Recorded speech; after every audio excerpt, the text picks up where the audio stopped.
So we're going to continue our look at the teams that are now planning for the off season as we prepare for the 2025-26 season for 18 of the 20 teams, because right now London and Oshawa right now battling it out for the J. Ross Robertson Cup. But today, let's take a look at the Owen Sound Attack. And going into the 24-25 season, the expectation was it was a rebuild. This is a younger team and they're looking to the future. They bring in Scott Ray behind the bench, and Dale DeGray at the start of the season said he wanted this team to be a blue-collar group and to make things difficult for the opposing team every time they came to the Bayshore Arena. And with the way the second half of the season went, I'd have to say that was a success. As the Owen Sound Attack, if you're a fan of this club, you've got to be pretty optimistic about this team's future.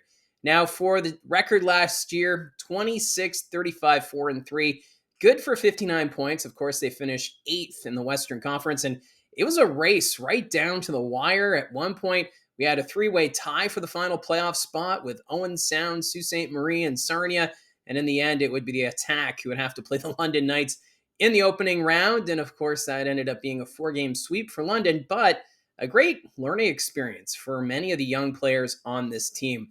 And when you compare this season to the three previous, in 23-24, they finished with 67 points, and they lost in the first round of the Saginaw Spirit. And you have to remember, that was a year seen as disappointment and a lot of questions about the future of the team. But with that, that's only an 8-point difference. So 8 points fewer than what they got that year. So that's a win. Back in 22-23, they finished with 73 points. That was a first-round exit to the London Knights. Another season where we kind of expected a little more from the Attack, but we figured with the core they had at the time, it's another step in the right direction. Because in 2021-22, they were knocked out in the first round by the Flint Firebirds in 7 games after they posted 76 points. And at that point, there was a lot of optimism about the direction of the Owen Sound Attack. And then you can see there, they've just been dropping off in points ever since. So for Attack fans coming to this past season, that's why it was a lot of, well, we'll wait and see how the future holds. And of course, then Colby Barlow traded to the Oshawa Generals. Fans, I think, there were some fans who were pretty upset by that trade. But DeLille and Bedkowski coming back, I think is going to be huge, especially as early as next season. So looking back at the top 10 scorers for the Owen Sound Attack last season, Landon Hookey led the way, 34 goals, 36 assists, 70 points. And I remember when Landon Hookey was acquired from the Sioux Greyhounds, it just seemed as though it was, okay, this is a depth move, and you don't think nothing of it. But then he turns into your captain, and what a season he had in his overage season, really carrying this team. And second in scoring was Pierce Bowie, the rookie, 29 goals, 23 assists, 52 points. And those two have to be the biggest stories from the Owen Sound Attack offensively. Hookey and Bowie just really taking hold of the message that was being delivered by Scott Ray behind the bench and making things as difficult as possible down the stretch at the Bayshore. And for the fans of the Owen Sound Attack, really appreciating the efforts on the ice of this club. And Pierce Bowie, of course, winning OHL Rookie of the Year. His future is bright. So a lot to be excited about with Bowie going forward.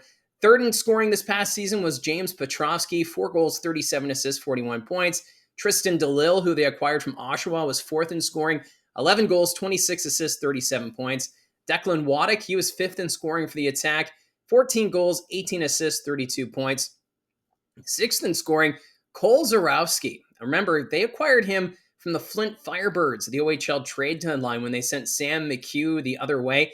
And Zarowski was drafted one spot ahead of Pierce Bowie. So you have the 6th and 7th overall selections from the 2024 OHL draft. And he has fit in quite nicely with the Attack. He ended the year with 16 goals, 15 assists, 31 points. So another key piece going forward for this team. 7th in scoring was Bruce McDonald, who they acquired before the season started from Erie. He had 10 goals, 19 assists, 29 points. Then Braden Rogers, 8th in scoring last season with 7 goals, 21 assists, 28 points. Ben Cormier, he was 9th in scoring, 14 goals, 11 assists, 25 points. And then Jake Crawford rounds out the top 10 in scoring for the Attack, 8 goals, 17 assists, 25 points. And in the draft, Owen Sound, they had the 4th overall selection, and they went with Max DeLille, so Tristan DeLille's younger brother.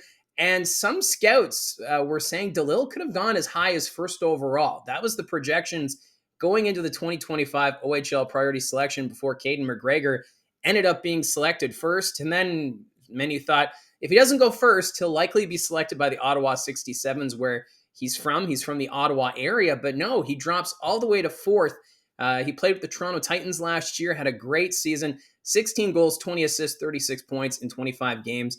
And having the DeLille brothers together in the Owen Sound organization, it's going to be fun to watch. And I know I cover the Barrie Colts, so we see a lot of the Attack and the Highway 26 rivalry.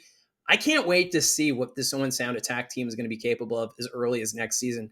The future is very bright for this team. Now, for the 2005 born OA candidates, there's just three to list. Declan Waddick, the lone forward coming back, they acquired him in a trade 2 years ago from the Niagara Ice Dogs, and he's been pretty steady for the Owen Sound Attack, so he could be one of the OAs next year. Lenny Greenberg, he was signed as a free agent late last season. He's a California native. He's also committed to Sacred Heart of the NCAA.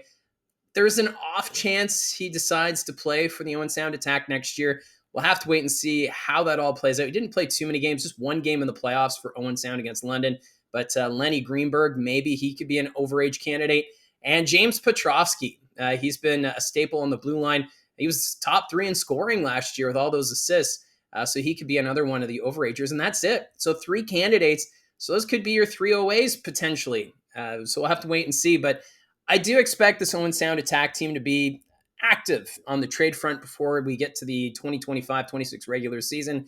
I think they're going to add maybe another OA just to, step up that mix. And also, what do they do in net? This has been a goaltending farm in the Ontario Hockey League, and you've got 2 2006 born goaltenders with Carter George and Trenton Bennett. Bennett made his OHL debut last season, and he looked pretty comfortable there. And then you also have Matthew Kaprowski, who's a 2007 born goaltender who's expected to be drafted in the upcoming NHL entry draft. So George, Bennett, and Kaprowski, you've got 3 capable goaltenders. Which one do they move out? Or do you keep all 3? I feel like for the Attack, you probably move one of these 3 goaltenders to get some assets back to help you in a run this season. And I do believe, just like I was saying with the Sarnia Sting, that Sarnia and Owen Sound are probably going to be the 2 teams in the West to watch as teams that are going to climb the Western Conference standings. I think for the Attack, there is the off chance that they challenge for top spot in the Midwest Division. And then in 2027, I think that's the year they're going to really push. But imagine if the Kitchener Rangers put in a bid for the 2027 Memorial Cup and they land it, and then you could have maybe Owen Sound join Kitchener at the odd for the Memorial Cup. Wouldn't that be something? Obviously, the Attack would have to win the OHL championship if that would all take place. But if you're an Attack fan, I'm sure you're already dreaming a little bit of what could be with this team. So a lot of optimism. I'm pretty excited just to see what this Attack team is capable of doing. I remember that 2010-2011 season when they went all the way to the championship and won it against the Mississauga Majors. The stories that were coming out of Owen Sound were just fantastic. Just the community and the support. It'd be great to see another Attack team able to go on a deep run. And I think there are signs here that this Attack team could make some noise in the Ontario Hockey League in the next couple of seasons. But if you're a fan of the Attack, let me know in the comments below. Are you excited, optimistic about this team going forward? And what changes do you think need to be done to make this team reach that full potential going forward? Thank you very much for all your support. Don't forget to hit like and subscribe, and we'll talk to you again soon.